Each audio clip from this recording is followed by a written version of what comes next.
మోకాల నొప్పులకు ఎటువంటి సర్జరీ లేకుండా ఎపియాన్ పెయిన్ క్లినిక్ అందిస్తున్న అత్యాధునిక చికిత్స. కొబ్బరి చట్నీలు తినడం ఆపు చేశాము, కోడిగుడ్లు తినడం మొదలుపెట్టాము. హార్ట్ బ్లాక్లు మొదలయ్యాయిరా బాబు. 16 ఏళ్లకే హార్ట్ అటాక్ వచ్చి చచ్చిపోతుంటే ఏం చేయాలో తెలియదు. హార్ట్ అటాక్ వెరీ డేంజరస్ అని లెక్చర్ల మీద లెక్చర్లు ఇస్తున్నారు, కానీ ఒక్క హార్ట్ అటాక్ నిలవట్లేదు. 16 ఏళ్లకు హార్ట్ అటాక్ ఏమిటి, 20 ఏళ్లకు బీపీ ట్యాబ్లెట్లు ఏమిటి అని ఒకడు ప్రశ్నించట్లేదు. మీరు చేయాల్సింది ఇంతే. ఒక వారం సొరకాయ, ఒక వారం దోసకాయ, ఒక వారం బూడిద గుమ్మడికాయ జ్యూస్ తాగొని పొద్దున తాగండి. 9 వారాల్లో 95% బ్లాక్ ఉందని మొన్న విజయవాడకి వెళ్ళాం. విజయవాడలో కదండి, 8 మంది ముస్లిం సోదరులు ఆసుపత్రిలోకి వెళ్తే ఆపరేషన్ చేసినా మేము గ్యారెంటీ ఇవ్వలేము, ఏం చేయాలో తెలియదు, చెయ్యి ఇలా ఎత్తలేము, కాలు ఇలా ఎత్తలేము అని వెళ్తే ఇలా చెప్పి పంపించేశారు. స్టంట్ వేయలేము, ఏమి చేయలేమని. మీ లెక్చర్లు విని దోసకాయ రసము, గుమ్మడికాయ రసము, బూడిద గుమ్మడికాయ రసము మీరు 9 వారాలని చెప్పారు. యాక్చువల్లీ 6 వారాలకే మాకు శక్తి వచ్చేసింది, నడవడం మొదలు పెట్టాము. 9 వారాలకు నేను ఇప్పుడు 3 కిలోమీటర్లు నడుస్తున్నానని ఒక్కరు కాదు, ఇద్దరు కాదు, 3 వచ్చి చెప్పారు. వందలు వేల మంది. కానీ దోసకాయ రసం తాగితే బ్లాక్ పోతుందా? సొరకాయ రసం తాగితే బ్లాక్ పోతుందా? సొరకాయ అంటే ఎలా ఉంటుంది? సొరకాయ అంటే సొరకాయలాగా ఉంటుంది.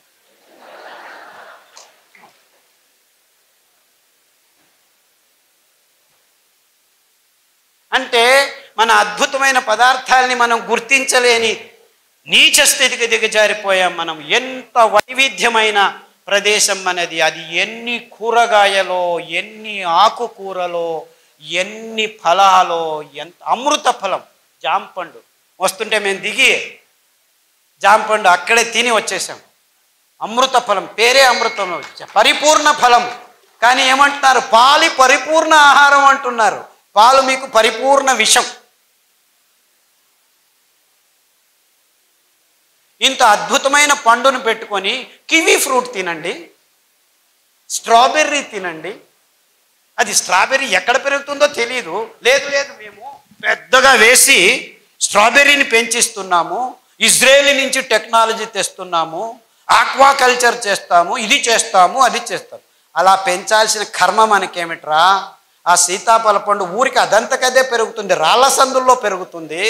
ఆ సీతాఫలం తింటే మీ వైట్ డిశ్చార్జు, గర్భకోశ సంచుల్లో ఉరిమూత్రం అంటే మంటమూత్రం, ఇవన్నీ ప్రాబ్లమ్స్ 6 రోజుల్లో మాయమైపోతుంది. ఆ కాల్షియం అని తలగొట్టుకుంటున్నారు కదా, 2 సీతాఫల పండు తినండి, మీకు ఎంత కాల్షియం కావాలి 2 నెలలకు అంతా దొరికిపోతుంది. ఏ డాక్టర్ అయినా సీతాఫల పండు తిను అని చెప్తున్నాడా?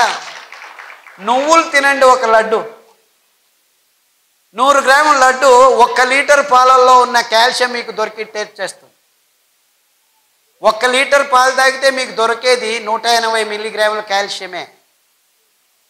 ఉండేది 1 గ్రాము, అయితే దొరికేది అంతే. కానీ ఈ మాట ఎవరు చెప్పలేదు. ఎందుకంటే పాల ఇండస్ట్రీ పెరగాలి, ఆ కంపెనీలకు దుడ్డు కావాలి, స్టెరాయిడ్స్ కంపెనీలు బాగుపడాలి. మీరందరూ పాలు తాగి రోగాలు తెచ్చుకుంటుంటే మేము డబ్బులు చేసుకుంటుంటాం. ఎందుకు మన మీద రుద్దుతున్నారు? ఈ పెద్ద పెద్ద కంపెనీలు సూట్ కేసులు ఇస్తే రాజకీయ నాయకులు పాలసీలు చేసి పాలు తాగండి, గుడ్లు తినండి, ఇది చేయండి, అది చేయండి అని ఈ స్కీములు, స్కాములు. మనకు అవసరం లేనివన్నీ అవసరం ఉందని ఈ విజ్ఞానులు చెప్తున్నారు. మనం బసవన్నలాగా తలలు ఊచుకుంటూ వాళ్ళు చెప్పింది పెద్ద పెద్ద పొట్టలు, బ్లాకులు, ఇది అది దిక్కుతోచట్లేదు, అయోమయ స్థితి అంటున్నాం. మనం చేయాల్సింది ఇంతే. మన పూర్వీకులు తింటున్న పదార్థాలని మళ్ళా స్వచ్ఛంగా, ఏ రసాయనిక పదార్థాల గోజు లేకుండా మనం పెంచుకోవచ్చు. మనమే కాదు, మొత్తం ప్రపంచానికి అద్భుతమైన ఆరోగ్య రహదారిని నిర్మించి తినండ్రా, మీరు ఆరోగ్యంగా ఉండర్రా అని ఊరిక ఫ్రీగా పారవేయచ్చు.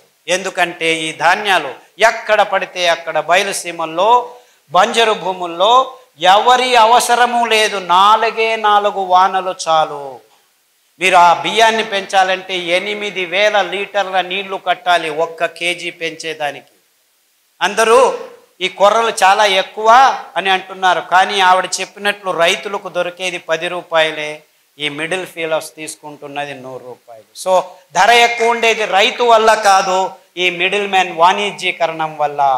అందుకే వాళ్ళకి చిన్న చిన్న మిషన్లు, మిక్సీల్ని మేము ట్వీక్ చేసి, నేను ఇంట్లో యాక్చువల్లీ మా అక్కయ్య గారు బుచ్చి అని ఉంది, ఆవిడ నేను కలిసి ఆ పద్ధతిని కనిపెట్టాను. అందుకే దానికి బుచ్చి మెథడ్ అని పేరు పెట్టాను. ఇన్ఫ్యాక్ట్ ఆవిడ మనవరాలు అనంతపూర్లోనే చదువుతుంది, మాలా అని, ఇక్కడ వచ్చి ఉండాలి, వీళ్ళ కాలేజీలోనే చదువుతాం. ఆ మెథడ్ని పల్లెలకు అందచేస్తున్నాము. యాక్చువల్లీ ఇంకా ముందుకు ఏం ఆలోచిస్తున్నామంటే, ఆ మిక్సీకి ఇంకా కొన్ని రోజులు పోతే ఎలక్ట్రిసిటీ ఉండదు. Don't think you will have all these lights. ఇంకొక 4 సంవత్సరాలు మొత్తం అన్ని కంపెనీలు మూసుకొని పోతాయి, కోల్ లేదు, ఇంధనం అయిపోతుంది.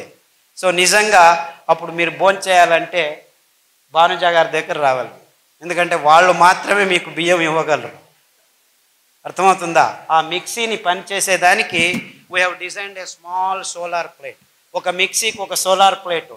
సో చెట్టు కింద కూర్చొని ఆ ప్లేట్ చెట్టు పైన పెడతాము, నీడలో కూర్చుంటాము, ప్లేట్ ఎండలో ఉంటుంది, మిక్సీ రెడీ అవుతుంది, సిరిధాన్యం మీకు రెడీ చేస్తారు, బియ్యం రెడీ చేసి ఇస్తారు. సో ఆవిడ వెనక తిరగండి, ఆ మహిళల వెనక తిరగండి, మీకు నిజమైన ఆరోగ్యమైన సిరిధాన్యాలు ఇప్పుడు కాదు 5 సంవత్సరాల తర్వాత కూడాను దొరుకుతాయి. ఎందుకంటే ఆ డీసెంట్రలైజ్ టెక్నాలజీని మేము గడిచిన 5 సంవత్సరాల నుంచి పల్లె పల్లెకు వెళ్ళి ట్రైనింగ్ ఇస్తున్నాము. అందుకు బాలన్ గారు చాలా శ్రమిస్తున్నారు. బాలన్ ఎక్కడున్నావా బాబు?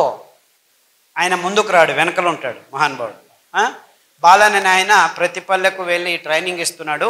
అంతేకాకుండా మైసూర్లో ఒక చిన్న పల్లెలో 5 ఘటకం అంటే 5 మిక్సీలు చిన్నగా వచ్చిన వాళ్ళందరికీ, వేరే వేరే ఊర్ల నుంచి వచ్చిన వాళ్ళకి ట్రైనింగ్లు ఇస్తూ ఉంటాం మేము. ఎందుకంటే ఈ ధాన్యాన్ని పెంచేది ఒకవైపు అయితే, ఈ మిషన్ల చేతుల్లో చిక్కుకొని మళ్ళా అందరం ఈ కంపెనీల కపిముష్టికి వెళ్లకుండా ఉండాలని డీసెంట్రలైజ్డ్ టెక్నాలజీ, అప్రోప్రియేట్ టెక్నాలజీ అని తయారు చేశాము. ఇప్పుడు పల్లెల్లోనే మీరు బియ్యాన్ని తయారు చేసుకోవచ్చు. పల్లె ప్రజలకి ఇది చాలా అవసరం. ఎందుకంటే మీరు పెంచుతారు, మళ్ళా కంపెనీలకు దారిపోకుండా మీ ఇంట్లోనే మీకు కావాల్సింది మీరు ఖర్చు పెట్టకుండా బియ్యం తయారవుతుంది. మీరు భోంచేసి మీరు ఆరోగ్యంగా ఉండి మిగిలింది ఎప్పుడు కావాలంటే అప్పుడు బియ్యం చేసి ఇవ్వచ్చు. ఈ అద్భుతం ఎందుకంటే ఈ ధాన్యాలు ఏ కెమికల్స్ లేకుండా 7 సంవత్సరాలు ఉంటాయి. మీరు పొట్టు తీయకుండా ఉంటే, పొట్టు తీస్తే 2 నెలల్లో పురుగు వస్తుంది. అంటే ఎంత అద్భుతంగా ఉంది చూసుకోండి. ఎంత కావాలో అంత బియ్యం చేసి అమ్ముకోవచ్చు, ఎంత కావాలో అంత తింటూ ఉండొచ్చు. సో దీన్ని నిలువ ఉంచేదానికి ఎవ్వరి కెమికల్ అవసరం లేదు. ఎంత అద్భుతం చూసుకోండి. ఇది కొర్రలే కావచ్చు, రాగులు కావచ్చు, అండు కొర్రలు కావచ్చు, ఇవన్నిటికీ అద్భుతమైన గుణాన్ని దేవుడు ఇచ్చాడు.